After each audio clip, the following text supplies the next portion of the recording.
Jai Bharat and welcome to Dev Talks. This is Aadi. Today, let's talk a little China. Xi Jinping seems to be in a little bit of a dilemma. Question is, will he start a war? Personally, I don't think so. But let's see what General Prabdeep Singh, who's back on the channel after a while, has to say about the situation and the mindset of Xi Jinping. There are multiple options in front of him, and we are, of course, one of his options. So let's try and understand kya karega Xi Jinping. What will he do going forward? So, namaskar, sir. Welcome to the show.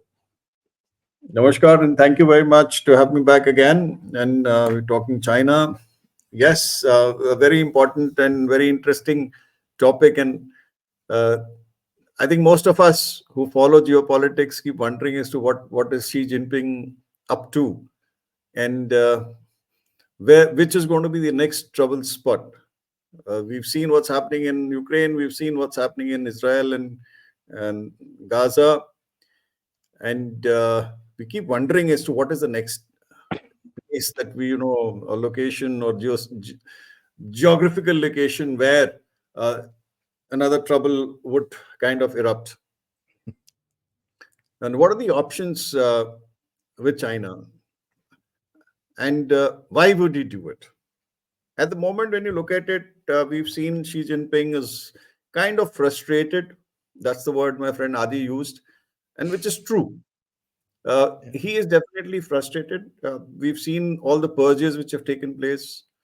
We've seen disappearances of the defense ministers, etc. So when you look at all this and the corruption which is so rampant and it is being dealt with a iron hand, and then of course you have cars being rammed in on the gates of his uh, resistance.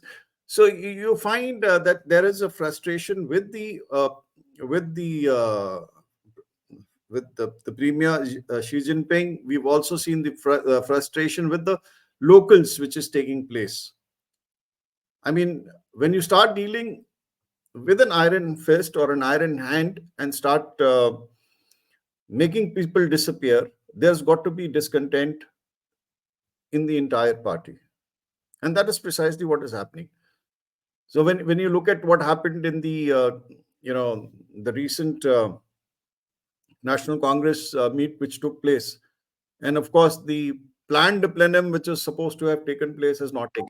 The plenary which was planned hasn't been held.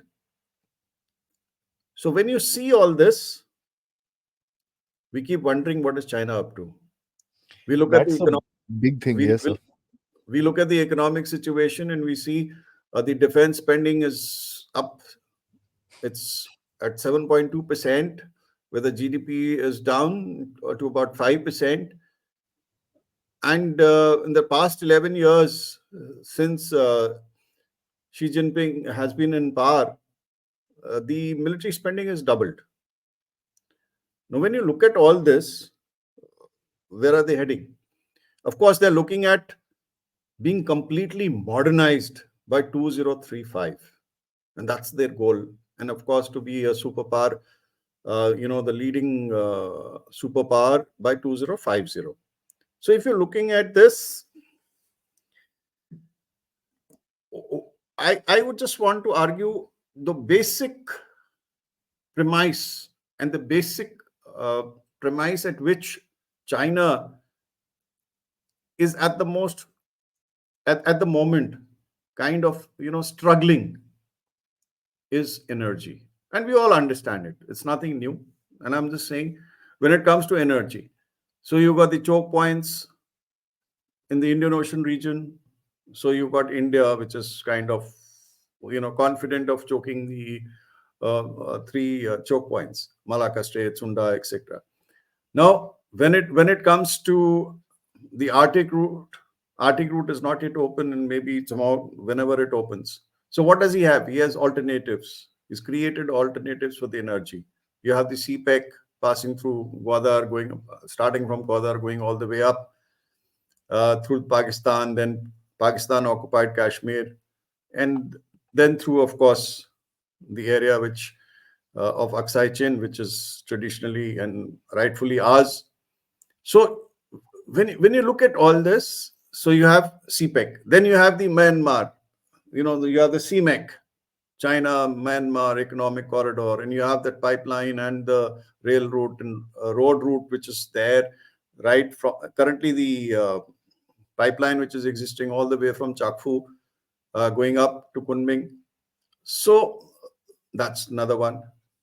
Then you look at, is it trying to bypass the choke points in the Indian Ocean region by cutting across canal through Cambodia, Kampuchea. So you have that. So what I'm coming to is that China today is all about energy, and it is wanting to secure its energy needs, and it finds itself choked at all points, and is trying to take out its frustration on the rest of the world because of this very fact. As far as Taiwan is concerned, we know what's happening in Taiwan. But they've dropped that, earlier they used to talk of peaceful reunification. They've removed that thing, and they say that by 2027, be ready to go to war. That's what he's uh, told the military. So that means by 2027, he's prepared to go to war. Now, will he go to war with Taiwan? Will he want to go to war with Vietnam? Because Vietnam of late has also been troubling, showing its eyes to the Chinese, to the PLA Navy and the Air Force, etc., at in the Gulf of Tonkin, right? So you have these Taiwan Straits, you have the Gulf of Tonkin, and then of course you have India. Just recollect G20. He wasn't there, and G20 was a big success, and that was something not being favored by the Chinese at all. So then you had so many incidents. We've got regular. We've had those corps commanders meeting taking place as far as Eastern Ladakh is concerned, and nothing constructive is coming out of it. Hmm. After all, we want our wherever the Indian Army was patrolling all the way in Chushul and, and the areas which were being patrolled earlier in Demchok, we want them back, and we want to patrol those particular areas, and these are still being blocked.